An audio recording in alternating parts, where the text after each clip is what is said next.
Good morning po mga sambayan at karerista. Balik gian na lang po tayo mga Kelos TV para sa araw na to, August 28, 2024, Miyerkules. Pista muli ng Metroturf kung saan meron pong 7 pangarera at pakakawala ng alas 5 ng hapon.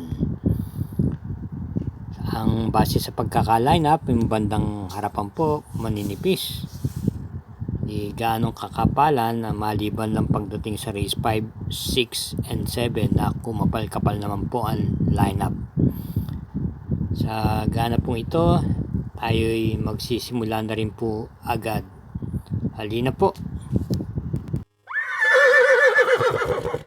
Karera numero 1, post time 5 o'clock PM, isang class 5, split group 5, 4 placers. At start po ng winner take all, races 1 to 7, distance 1,200, 5 entries. Ating pong piling pang primera, yung kalok numero 4, time for music, na muling si RC Son po ang renda.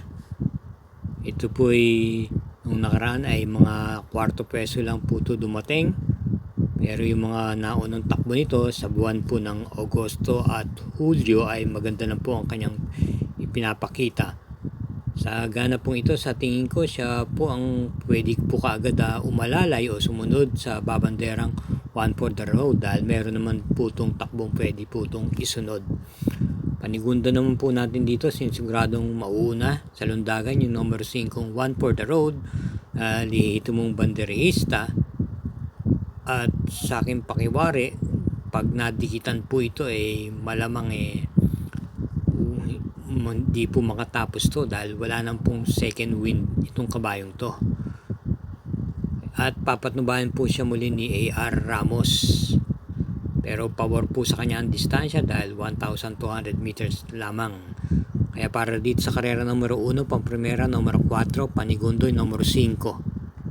Karera numero 2, start po ng pick 6, races 2 to 7, distance 1,200 meters, ang class 5, split group 6 to 10. Post time is 5:35 PM at meron tayong 7 entries, ang couple yung numero 3. Ang primera po natin dito yung kalahok numero 5, Rainy Days, na muling rendan po ni K.E. Malapira. Ito po yung sa aking palagay medyo nakakaangat po ng bagyato rito sa laban na to. Kagaling lang sa panahon nito nung nakaraan buwan po ng July at sinundan po ito ng takbo niya nitong nakaraan lamang buwan ng Agosto, kung saan po ay dumating lamang po siya ng mga bandang pang 5 nung August 18 sa karerang pinalo ni Aphrodite, kung saan siya po ang pinakalyamado. Ito po ay pwede po itong isabay sa unahan at isunod-sunod lamang.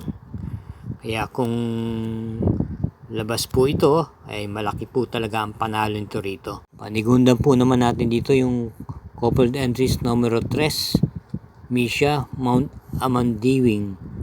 Misha, ito po ay isa din di remate at may kababaan na rin po ito sa laban to at si AR Villegas po ang rerenda sa kanya. At yung kakwadra niyang Mount Amandiwing ay isa naman po talagang lehitimong derimate. Papatnubayan naman po ni JM Estorque. Kaya para rito sa karera numero 2, pang-primera numero 5, panigunda yung coupled entries sa numero 3. Karera numero 3, may distansyang 1,200 meters, ang class 5, split group 5 for placers. At start ng peak 5, races 3 to 7. May 6 entries po. Base sa pagkakalinya nito, marami po itong matutuling dito ay mukhang napapabor po sa numero 4 Ambigote ang karerang ito. Papatnubayan po ni RC Son, siya po ang ating napiling pang-primera dahil ito po ay pwede po itong iparimate at sa tingin ko may dating to sa meta. Atin ang pong panigundo rito yung kalahok numero 5 Shining Angel na muling renda ni LF De Jesus. Ito po ay may takbong pwede po itong iuna sa harapan at pwede din po itong i-pacing, at base sa kanyang mga nakalipas na laban mukhang hindi pa ho ito masyadong iginagalaw dahil kung ating pagbabasihan mas mabibigat po ang kanyang nakakasagupan itong mga nakaraan laban niya. Kaya sa tingin ko, kung mapapaboran siya, malaki rin po ang panalo nito rito yung numero 5, Shining Angel. Kaya para rito sa karera numero 3, Pamprimera numero 4, Panigundo numero 5. Karera numero 4, may distansyang 1,200 meters. Start ng peak 4, races 4 to 7, isang class 5, group 5 for non-placers.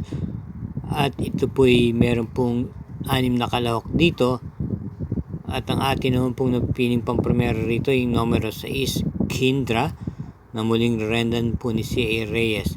Ito po'y may angkin tuling at base sa kanyang tinakbo nung nakaraan, pwede rin itong i-pacing lamang. Ang ating matatandaan, ito po'y tumakbo nung buwan ng Agosto, kung saan ito'y inabot lang po sa meta ni Manlot Island. Sa grupong ito ngayon, kanyang kinalalagyan, ay wala naman akong makitang mabilis na pwede kagad umagapay sa kanya rito, kundi yung numero 3 na Super Hawk. Gayunpaman, siya ho ating pamprimera, numero 6, Kindra. Panigundo lang po natin dito yung malamang malimadong numero 3 na Carolina Bell ni J.R. Gelada, na may angkin pong remate at pwedeng i-pacing. Ito po ay medyo bumaba na rin po ng laban sa grupong ito. At ang atin naman pong bilang panersera, isama po natin yung numero 1 Red Hawk, na papanubayan po ni AP Asuncion.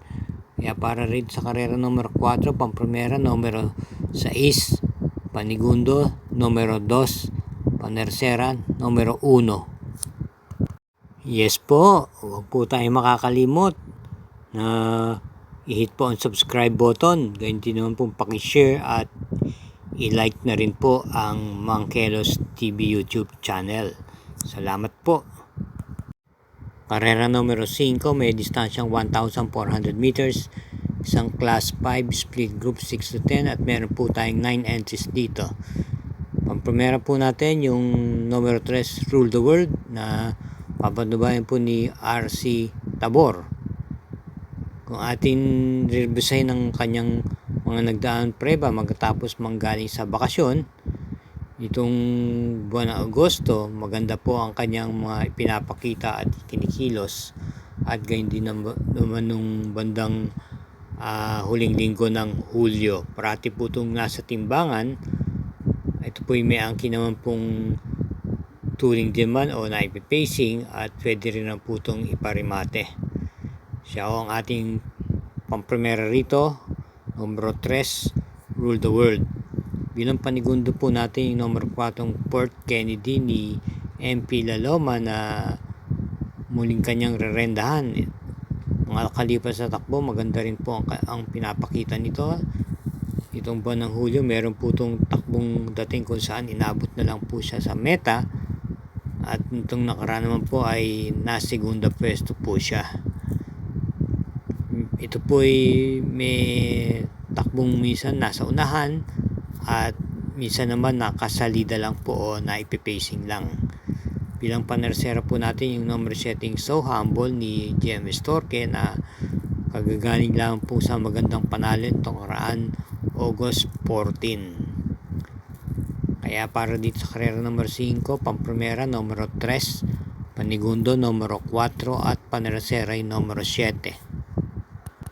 Karera numero 6, penultimate race, isang class 5 split group 11 to 15, may distansyang 1,400 meters with 9 entries.